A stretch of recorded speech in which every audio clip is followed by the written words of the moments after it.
Hi guys, jirra jirtu Oromoo koo qaali bakki jirteentti nagaan rabbii isin bira haa jiraatun isiniin jedha. Warroonni nan beekne Najaat Tube jedhama. Gama kookootti dhufuudhaan maatiin akka isiniin jedha. Ani viidiyoo kana ofii kiyyaaf osoo hin taane obboleessa kiyya Oromoof Oromiyaaf dalaguu barbaada. Warroonni isaafillee maatii hin taane subscribe gochuun maatii taafidha. Warroonni maatii isaa taatan ammoo like share godhaafidha.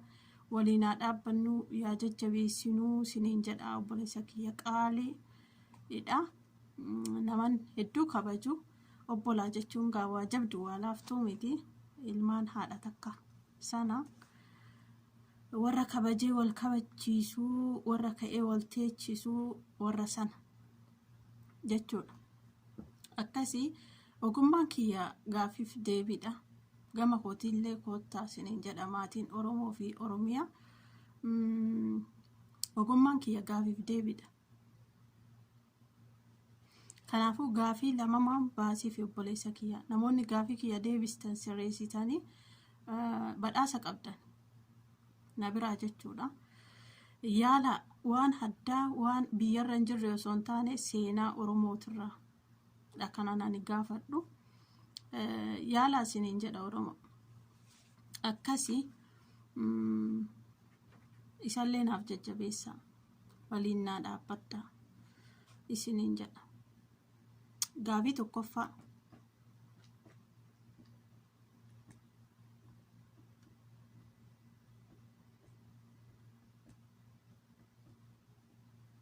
Gaafii tokkoffaa. Goonni Oromoo yemmuu aaru quba isaa nyaachuun beekamu eenyu? Goonni Oromoo yemmuu aaru quba isaa nyaachuun beekamu eenyu?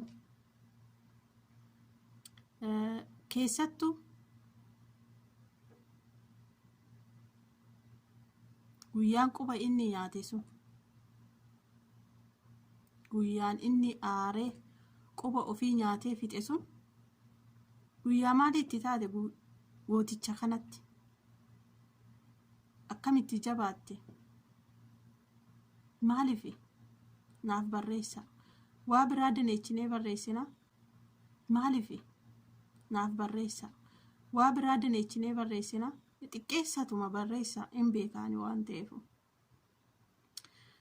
Gaafii tokkoffaadha. Gaafii lammaffaa.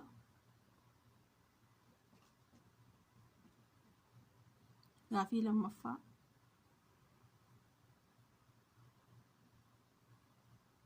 Lammii barateetu gaafii mirgaa gaafata. Gootichi jedhe eenyu? Lammii barateetu gaafii mirgaa gaafata. Gootichi jedhe eenyu? Seenaan inni waa'ee kanaa irratti jedhe sun maal godheet? Keessattuu maal godheet? Guyyaa sana guyyaa inni waan inni godhe sana waan inni kana irratti jedhe sana naaf barreessa. Galatooma gaafiin kiyya kanuma. Wanni biraa dhaamsin isiniif dabarsu obboleettii tiyya sabboontuu Wallagga Lixaa yookaan garee qabna garee guddina Oromoo jedhamuun nu hundeessite. Warroonni sabboontuu Wallagga Lixaa hin beekne jala seenati subscribe godhaafi like godhaafi share godhaafi naaf jajjabeessaa nama cimtuudha. Warroonni garee barbaadanillee koomentii viidiyoo kana jalatti kaa'ati gama keenyatti akkasiin daballuuf jechuudha. Kanatti aansee garee guddina Oromoo maqaa sabboontuu Wallagga Lixaati. Galatoomaa isiniin jedha, kabajamaa isiniin jedha, umrii nuuf dheeradhaadha. Bakka guddaa isin qaba, hedduu takka isin kabaja jechuma isiniif hin qabu. Ummata qaalii umrii nu dheeradhaa Oromoo koo. Akkasi rabbiin illee biyya keenya biyya nagaa nuuf haa godhu. Ummata keenya walii galtee nuuf haa kennu. Warra garaadhaaf bitame kanallee rabbiin garaa keessaa baasee dhugaa itti haa mul'isu. Akkasi isiniin jedha. Ani fixadhee jira. Naaf jajjabeessaa. amma nammoo viidiyoo deebitillee hojjedhuufitti nagaa fayyaa naaf ta'a isiniin jedha uummata kiyya qaalii. Najaatti biraallee koottaa ina finaati akkasi hedduu wallaaltuu yooniin ta'ellee wallaalummaa kiyya waa barachuudhaaf ammoo qabsoo keessan jira mana madaamii taa'ee. Kanaafuu ina finaa isiniin jedha Oromoo koon fayyaa naaf nagaa naaf ta'aadha.